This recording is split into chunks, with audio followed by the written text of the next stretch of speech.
If I told you you can go to Vegas 20 times, but 17 of the 20 you're gonna win $1 million, 3 out of the 20 you're gonna lose $1 million, would you still go to Vegas? Yeah. Exactly.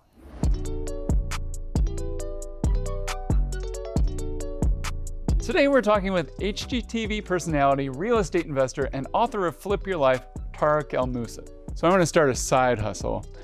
Should I get into flipping houses? Most people, they're looking for a side hustle to supplement their income, meaning they go to their job, their W-2, whatever it is, it's still not enough, right? So a side hustle is how can I bring in extra revenue? So what I teach people is turn your side hustle into your career. So all my students at Homeschooled, we really focus on starting as a side hustle, meaning you do your 9 to 5, but at night, on the weekends, you start working towards a brighter future. And then one day that side hustle starts making more money than your career. And that's when you've really made it and you can go full time into real estate. Okay, do I need a background in the real estate industry to get into it?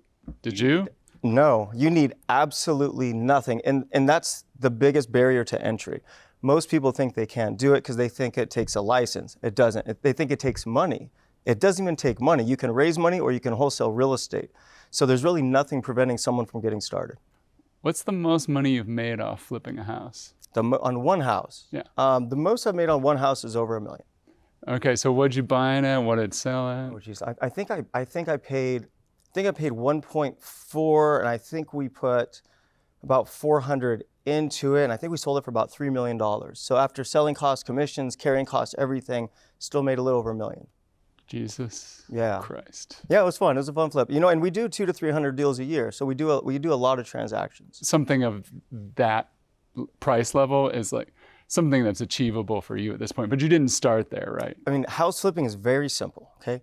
You take what you're paying for the house, plus how much it costs to fix it up, plus how much it costs to sell it with carrying costs, and then you get your sales price. So you want to find your break even and your sales price, and the difference is your profit. So if you pay $1 million for a house, costs you $200,000 to fix it up, puts you at 1.2, $100,000 carrying costs 1.3, $100,000 selling costs 1.4.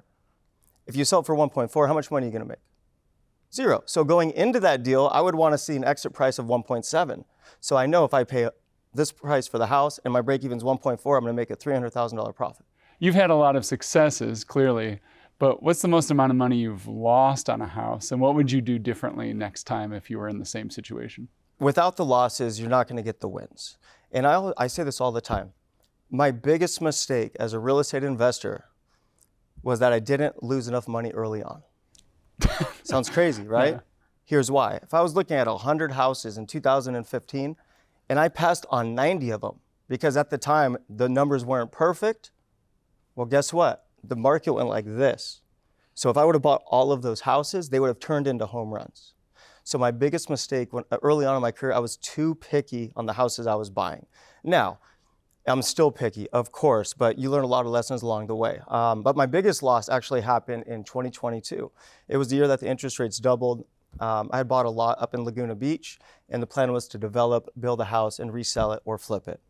Long story short, things didn't work out the way I expected. I ended up just selling the house before I touched it, and I ended up losing $700,000. That hurts. Totally okay. Thanks for watching. Make sure to check out Tarek's new book, Flip Your Life, and check out more at QZ.com.